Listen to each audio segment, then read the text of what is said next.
इस कार्यक्रम के पुण्यार्चक हैं श्री वर्धमान श्वेतांबर स्थानकवासी जैन श्रावक संघ ट्रस्ट, उपाध्याय प्रवर प्रवीण ऋषि चातुर्मास समिति।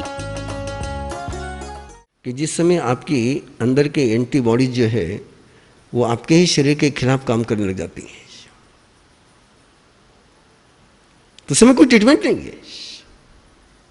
वो आने वाले वायरस को समाप्त करने के बजाय, बाहर के कीटाणुओं से लड़ने के बजाय, जब वो आपके बॉडी के ही खिलाफ लगने लग जाती है तो क्या करेंगे? और ये खतरनाक खेल रहता है। आप इसलिए समझो कि आपको ये सोच रखना ही मत दिमाग में कि केवल आपका काम जब तक प्रवीण ऋषि है तब तक है। ये मैंने आपको डे 1 से क्लियर किया हुआ है। ये मोमेंट आपके यहाँ से शुरू कर रहा हूँ, है ना। इस मोमेंट को आगे बढ़ाना है।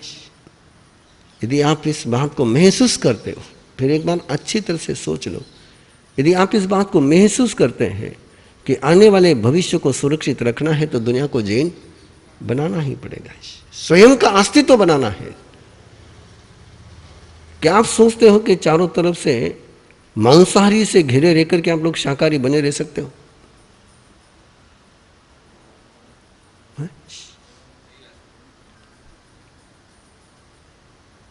आज से 50 साल पहले शुद्ध शाकाहारी होटल आराम से मिलते थे। अब पूरे हाईवे पर आप जाते हो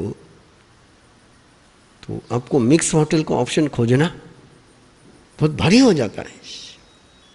इन सारी परिस्थितियों के बीच में यदि आप रहेंगे तो आप अपने शाकाहार को कब तक सुरक्षित रखोगे?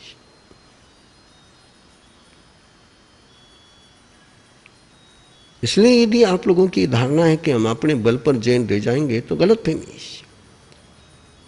कहीं ना कहीं जब तक के आसपास का सारा माहौल आपका सपोर्टिव नहीं होता है, सारे आपके मित्र के, आपके बच्चे के सारे दोस्त यदि एडिक्ट होंगे, ड्रगिस्ट होंगे, तो क्या आपका बेटा बच सकता है? नहीं बच पाएगा। आपके बेटे को, आपके संतति को आपको बचाना है, तुम सबके लिए काम करोगे तो ही आपका बच्चा सुरक्षित रहेगा। चाहे जिस कार्यक्रम के आप तरफ देखोगे, एक जो धारणा है, जिस धारणा पर मैं कंटिन्यू आप पर बात करते रहता हूं कि स्वयं को सुधारना पॉसिबल है नहीं है। सारा माहौल बिगड़ा हुआ हो, उसके बीच में एक सामान्य आदमी कहे कि मैं सुधर करके रहूंगा, कोई भगवान महावीर हो तो बात अलग है, लेकिन अपनी तुलना भगवान महावीर के साथ करना, महावीर पर असर नहीं हुआ संगम देव का, इसलिए मेरे पर भी संगम देव का असर नहीं होगा, तो आत्मघाती सोच होगा। तो सारी संघीय संरचना, अपने आसपास का माहौल, जो जैनियों की, मैं निरंतर आपसे बात करते रहता हूं, जैनियों की सबसे बड़ी कमी कोई रही कि उन्होंने कभी अपने सहयोगी तैयार नहीं करे, अपने आसपास का माहौल चेंज करने का प्रयास नहीं किया। कभी उन्होंने ये सोचा नहीं कि मेरा पड़ोसी सुधर जाए, मेरा पड़ोसी जैन बन जाए, मेरा पड़ोसी शाकाहारी बन जाए, मेरा पड़ोसी व्यसन मुक्त हो जाए। वो क्या देखते हैं कि पड़ोस में कोई मांसाहारी आ गए कि चलो ये घर छोड़ो, अपन दूसरी तरफ चल जाते हैं। अपना रास्ता क्या रहता है कि पड़ोस में कोई आ गया तो उसको सुधारने के प्रयास करने में अपन क्या करते हैं, नहीं अब बैठे रहे, उन्हें ठीक को नहीं। और इसी कमी का उपयोग वो लोग करते हैं कि उनको पता है। इसलिए जोधपुर की रिपोर्ट आप दोगे मुझे, बाकी इंदौर की, पुणे की रिपोर्ट हमारे पास है। वो क्या करते हैं कि किसी भी अच्छी हिंदू की बस्ती में कोई मकान परचेस करने के लिए निकला कि उसको हेवी रेट पर परचेस करते हैं। एक मकान हेवी रेट परचेस करते हैं, एक मकान हेवी रेट पर परचेस कर लेते हैं, भले उसको डबल कीमत देनी पड़े कि जो दूसरा व्यक्ति कीमत नहीं दे सकता, वो कीमत देकर के एक मकान वो परचेस कर लेते हैं। और एक मकान परचेस करने के बाद फिर वहाँ पर वो ऐसा उधम मचाते हैं कि बाकी सारे मकानों के रेट, ये ऐसा खेल चलता है उनका। और उस समय आपका कोई ऑर्गेनाइजेशन नहीं, उस समय अपना कोई सोच नहीं, अपना कोई मंच नहीं कि जो व्यक्ति मकान बेच रहा है उसको हम जाकर के कह सके कि तू तेरा हित देख रहा है। बात बिल्कुल वैसी ही है जो मैंने आपको अभी स्वाधीनता के इतिहास में कही कि मुगलों ने आक्रमण किया पंजाब पर और राजस्थान वाले आराम से बैठे। अब वो पड़ोसी मकान बेच रहा है, उसके पड़ोस में जैन है, लेकिन वो कहता है वो मकान है वो बेचेला, मैं क्या कर सकूं ने। और उस सोच से उसको पता नहीं चलता कि मकान जब उसके हाथ में जाएगा तो उसको झेलना किसको पड़ेगा। और मुझे लगता है कि ये बात केवल इंदौर की नहीं होगी, ये बात जोधपुर की भी होगी। हाँ, और ये बढ़ता जाएगा यदि आप लोग संगठित होकर के खड़े नहीं होंगे और एक अलग सोच बना करके नहीं चलोगे तो मुश्किल हो जाएगा आपको। आसपास में आप क्या उम्मीद करते हो और कैसे उम्मीद करते हो कि बिना संघीय व्यवस्था के, बिना सामाजिक व्यवस्था के, बिना स्ट्रक्चर के आप अकेले जैन बन करके रह सकते हो। ये गलतफहमी बहुत खतरनाक है, बहुत खतरनाक है। और वो तो ऐसे ऐसे तरीके अपनाते जा रहे हैं। अभी हम झारखंड से आए, हमने जो जोधपुर का रास्ता लिया था बहुत लंबा रास्ता लिया था, पर उस झारखंड के रास्ते पर से आने के बाद जो जानकारियां हमें कन्याकुमारी में नहीं मिली, कन्याकुमारी भी गया था तो मैं इसीलिए गया था कि देखना मुझे अंदर में क्या चलता है, वो जानकारी हमको झारखंड की इस दौरे के दौरान मिली। अब क्रिश्चियनों ने क्या तरीके अपनाए। अब क्रिश्चियन लोग, इनके जो पादरी है वो स्वयं को पादरी नहीं कहलाते हैं। उस झारखंड के एरिया में वो स्वयं को स्वामी कहलाते हैं। क्या कहलाते हैं? स्वामी कहलाते हैं। और पादरी का जो चोगा तो छोड़ दिया उन्होंने, वो सन्यासी का चोगा पहन कर घूमते हैं कि जिससे आम पब्लिक को लगे कि ये तो हिंदू सन्यासी। इस तरीके से वो काम करते हैं कि हम सोच भी नहीं सकते हैं। बहुत बुरी तरह से काम करते हैं। और चारों तरफ से जैसे उस समय की स्थिति आती है, उस समय आज की स्थिति है सारी कि पूरी तरफ से। अब यदि मैं आपको डराना नहीं चाहता हूँ, लेकिन आप एक पल के लिए भी ओपन माइंड से देखोगे तो चारों तरफ से जैन धर्म संकटों से घिरा हुआ है। तुम्हारी जितनी जितनी धारणा है, तुम्हारे जितने जितने मूल्य, तुम्हारे जितने संस्कार है, उन सारे संस्कारों पर ऐसी एक जंग लड़ी जा रही है, ऐसा एक आक्रमण हो रहा है। हम देखो जितनी भी ब्यूटी पार्लर की टिप्स आती है ना, ब्यूटीज की जितनी भी टिप्स आती है, कॉस्मेटिक की जितनी भी टिप्स आती है, उसको यदि आप कभी देखोगे तो उसमें ये रहेगा ही रहेगा कि आपको बाल मुलायम रखने हैं तो उसमें अंडे का जरक मिलाओ, ये रहेगा ही। ने चारों तरफ से इस तरीके से घेरा जा रहा है। पहले अभी का मुझे पता नहीं, 20 साल पहले की बात कर रहा हूँ, रेलवे में एक रुमाली रोटी मिलती थी, रुमाली रोटी बहुत मुलायम होती थी। अब मिलती है क्या? हाँ,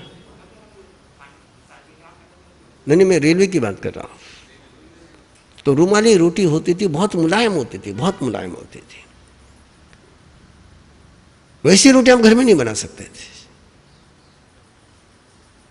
उसका कारण क्या था कि उसमें अंडा मिलाया जाता था तब वो मुलायम होती थी। अब वो शाकाहारी के नाम से आपके पास रोटी को कौन कहेगा मांसाहारी? रोटी को मांसाहारी कौन कहेगा? रोटी तो आपके यहाँ पूरी शाकाहार में आएगी, लेकिन उसके कंटेंट्स में क्या क्या डाला है, ऐसा चारों तरफ से सालों तक हिंदुस्तान लीवर का देशी घी के नाम से चलता था। 92 तक हिंदुस्तान का देशी घी के नाम से घी बाजार, सारे मंदिरों में उस घी की ज्योति दिए जलाए जाते थे। और जब उसका एक डायरेक्टर जो जैन था वो वहाँ से रिटायर हुआ, और रिटायर होने के बाद जब उसने सारे अंदर की जानकारी बाहर लाई कि इसमें तो गाय की चर्बी मिलाई जाती है, तो क्या जैनियों की हालत हुई, आप विचार करो। तो आप जिधर देखोगे उधर चारों तरफ से जितने जितने जिन शासन के मूल्य हैं उन सबके खिलाफ पर्पजली नॉन पर्पजली पर आक्रमण पूरा चल रहा है, पूरी तरह से चल रहा है। और इतना भयानक रीति से चल रहा है कि हम लोग बिल्कुल सोच ही नहीं पा रहे। मेनका गांधी जिसको आप बहुत कुछ कहते हैं, लेकिन 2017 में वो जब मंत्री थी उस समय इन हैदराबाद में वहाँ सिंथेटिक मीट की इंडस्ट्रीज खुल रही थी। कौन सा मीट? सिंथेटिक मीट की इंडस्ट्रीज खुल रही थी। और सिंथेटिक मीट की इंडस्ट्रीज के उस कार्यक्रम के लिए वो आई हुई थी और उसने कहा कि सिंथेटिक मीट ये पशु की क्रूरता को दूर करने के लिए अच्छा ऑप्शन है। अब मेनका गांधी बोलेगी तो शाकाहारी के दिमाग में वैसा मैसेज आएगा। इसलिए फिर उस समय हमने पूरे सिंथेटिक मीट का रिसर्च कर करके 2 प्रवचन उस समय सिंथेटिक मीट पर दिए थे कि सिंथेटिक मीट कैसे शाकाहारी नहीं खा सकता है, कि इंडस्ट्रीज मीट है, उसमें सबसे कत्ल खाने से नहीं आया बोले, लेकिन उसकी जो पूरी प्रोसेस है वो कहीं ना कहीं टिश्यू लेकर के डेवलप करते हैं। तो ऐसे सारे चारों तरफ से भयंकर आंदोलन चला हुआ है। मैं आपकी जानकारी में नहीं है, अच्छा है, इंडिया गवर्नमेंट ने एक कानून पास किया है।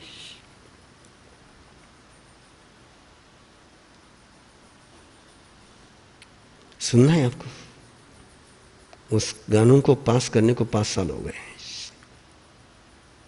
कानून ये पास किया है कि शादी के बाहर किसी के कोई लफड़े हैं तो इनमॉरल है लेकिन गुनाह नहीं है।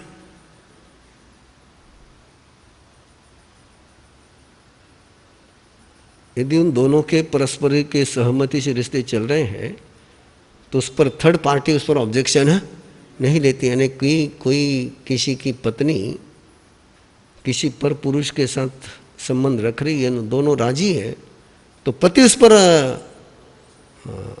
कानूनी कार्रवाई नहीं कर सकता है, वो गुनाह नहीं है। ये कानून कहाँ पास हुआ है? आपके भारतीय संसद में पास हुआ है।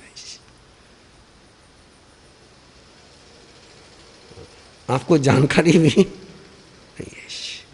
है, है ना? तो ये आप उसमें होंगे, कानून में होंगे, इसलिए आपको जानकारी है। ये जानकारी सबको दीजिए तो पता चलेगा कि कहाँ जा रहे हैं ना। जिस समय एलजीबीटी का बिल पास किया संसद में, उस समय क्या स्थिति बनी आपकी अब, और आराम से हमें मैं तो बहुत ओपन हूँ ना, इसलिए मेरे पास सवाल आते हैं कि कई बार एक सवाल पूछा था 2011 में, ऑनलाइन सवाल आया था कि एलजीबीटी के विषय में भगवान महावीर का क्या मन है। और 2018 में एक बेटी ने, मैं पेपर पढ़ रहा था और एक बेटी ने आकर के पूछा कि मैं सब एलजीबीटी में क्या पाप है। अब वो उसकी उस समय उम्र थी 14-15 साल की, और करीबन 2 साल पहले की बात करो कि पेरेंटिंग का ऑनलाइन सेशन चल रहा था और जलगांव के एक मदर ने सवाल पूछा कि मेरे बेटे को बाहर जाना है और स्कूल की तरफ से सूचना आई है कि तुम बच्चे को पहले एलजीबीटी की सारी जानकारी दो। बोले उसको हम जानकारी कैसे दी, एलजीबीटी का हमको ही पता नहीं है। तो यदि आप देखोगे ना तो आपको पता चलेगा कि कहीं पर भी हमें गफलत में रहने का मौका नहीं। उस समय तो केवल राजकीय गुलामी थी, राजकीय गुलामी से तो फिर हम लड़ गए, लेकिन ये जो सांस्कृतिक गुलामी, ये जो कल्चरल गुलामी, जो कैरेक्टर की गुलामी है, उसके खिलाफ किसी को खड़ा करना ये सबसे बड़ा चैलेंज है, बहुत बड़ा चैलेंज ना। अब शराब अब प्रेस्टीज बनती जा रही है, अल्कोहल ये प्रेस्टीज बनती जा रही है। नहीं पीता है तो समझते कि इसको कोई सेंस नहीं। लोग पहले उसको शर्म महसूस करते थे, अब नहीं पीने वाला शर्माता है। स्थितियां कितनी विपरीत हो गई हैं। और ये कोई बातें मैं आपसे जो कर रहा हूँ, इससे मुझे नहीं लगता कि आप लोग अनजाने होंगे, ऐसा मुझे नहीं लगता है। शायद मेरे से ज़्यादा जानकारी आपके पास होगी, है ना, कि ग्रुप में कहीं जाओ और उसमें 2 व्यक्ति शराब नहीं पीने वाले होंगे तो उनको तो पूरा बॉयकॉट, पूरा क्वारंटाइन होना पड़ता है उनको। और वो आराम से कमेंट्स करते, तू कामरोड बनी, तू आउटर है, बेचारा कब तक झेलेगा। तो ये जो सारा मामला चल रहा है, 96 का चतुर्मास इंदौर था। एक दिन एक माँ एक लड़के को लेकर के आई और बोले इसको मांसाहार के और शराब के 2 महीने के पचकान दो। अब मुझे लगा 2 महीने के पचकान है, इसलिए घर का नौकर को आए को लेकर के मैंने उसका नाम पूछा। जल्दी मैं पूछता नहीं हूँ, मैं किसी को नाम पूछता नहीं, लेकिन मैं नाम पूछा, और नाम पूछा तो मालूम पड़े तो ओसवाल है। मैंने कहा ओसवाल को मैं 2 महीने के पचकान नहीं दे सकता हूँ, इसको 2 महीने के पचकान। बोले माँ सब 2 महीने। मैं कि उसको एक शर्त पर मैं 2 महीने के पचकान दे सकता हूँ कि डिक्लेयर कर दे वो कि मैं ओसवाल नहीं, मैं जैन नहीं हूँ, तो मैं 2 महीने के पचकान दे सकता हूँ। जैन को मैं शाकाहार के मांसाहार के पचकान 2 महीने के दूँ? ये सारी स्थितियाँ बड़ी भयंकर है, बहुत भयंकर स्थितियाँ है। और आज इस स्वाधीनता के दिवस पर मैं आपके साथ ये बात कर रहा हूँ, इसलिए कर रहा हूँ कि हम लोगों को एक आंदोलन चलाना होगा। ये काम केवल संत नहीं कर पाएंगे, क्योंकि संत के पास ये मरीज आते ही नहीं है। इन सारे लोगों का आने का रास्ता संतों के पास के सारे बंद है। ये सारे किसके पास आते हैं?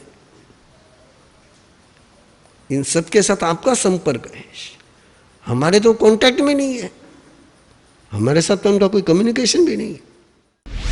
इस कार्यक्रम के पुण्यार्चक हैं श्री वर्धमान श्वेतांबर स्थानकवासी जैन श्रावक संघ ट्रस्ट, उपाध्याय प्रवर प्रवीण ऋषि चातुर्मास समिति, महावीर भवन इंदौर।